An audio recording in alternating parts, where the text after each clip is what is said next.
Assalamualaikum warahmatullahi wabarakatuh. Nama saya Adam Komara dari kelas 1 KB03. Saya akan menjelaskan tentang rangkaian seri. Pengertian dari rangkaian seri. Rangkaian seri adalah suatu rangkaian yang semua bagian-bagiannya dihubungkan berurutan, sehingga setiap bagian dialiri oleh arus listrik yang sama. Rangkaian ini disebut juga dengan rangkaian tunggal. Jadi, tegangan mengalirkan arus listrik melalui hambatan-hambatan dan kembali lagi ke tegangannya. Selanjutnya, arus, tegangan, dan hambatan. Arus listrik adalah muatan listrik yang mengalir melalui media konduktor dalam tiap satuan waktu. Biasanya arus memiliki satuan A atau ampere, atau dalam rumus terkadang ditulis I. Tegangan listrik. Tegangan listrik adalah perbedaan potensi listrik antara dua titik dalam rangkaian listrik. Tegangan dinyatakan dalam satuan V atau volt. Terus selanjutnya hambatan listrik. Hambatan listrik adalah perbandingan antara tegangan listrik dari suatu komponen dengan arus listrik yang melewatinya. Hambatan dinyatakan dalam satuan ohm. Nah, ini tadi sudah dijelaskan nih adalah arus listrik. V itu tegangan, RS itu hambatannya. Dan di sampingnya itu ada diagram segitiga hukum Ohm. Jika ingin mencari V, itu adalah caranya V sama dengan I kali R. Kalau ingin mencari I sama dengan V per R. Dan ingin mencari R sama dengan V per I. Selanjutnya ini ada beberapa contoh soal. Soal yang pertama, tentukan hambatan total dan arus I untuk masing-masing rangkaian pada gambar.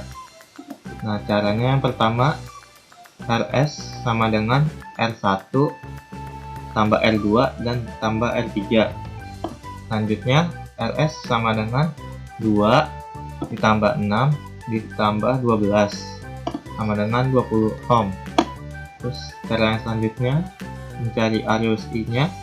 I sama dengan V per RS. I sama dengan 60 total tegangannya per 20 si hambatannya.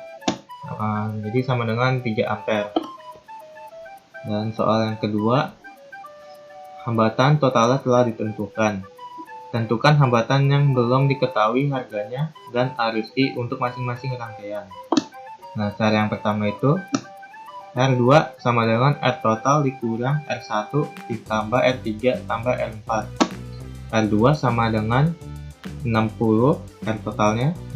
Nah, ini 60K jadi 60.000 dikurang 12.600 ditambah R3-nya 400 ditambah 45.000. Jadi jika ditotalkan hasilnya 2000 ohm. Terus selanjutnya mencari arus I-nya. I sama dengan V per RS. I sama dengan 60 tegangannya terus per 60.000 itu R totalnya. Hasilnya 0,001 ampere. Dan soal yang ketiga, tentukan tegangan E yang diperlukan untuk menghasilkan arus yang telah ditentukan dalam masing-masing jaringan pada gambar. Cara yang pertama, RS sama dengan R1 ditambah R2 ditambah R3 ditambah R4. RS sama dengan 0,5 ditambah 1,5 ditambah 2 ditambah 2,5. Hasilnya 6,5 ohm. Terus selanjutnya I sama dengan 240 mA. Terus jika dikeamperkan hasilnya 0,24 ampere. V sama dengan RS kali I. V sama dengan 6,5 dikali 0,24 sama dengan 1,56 volt.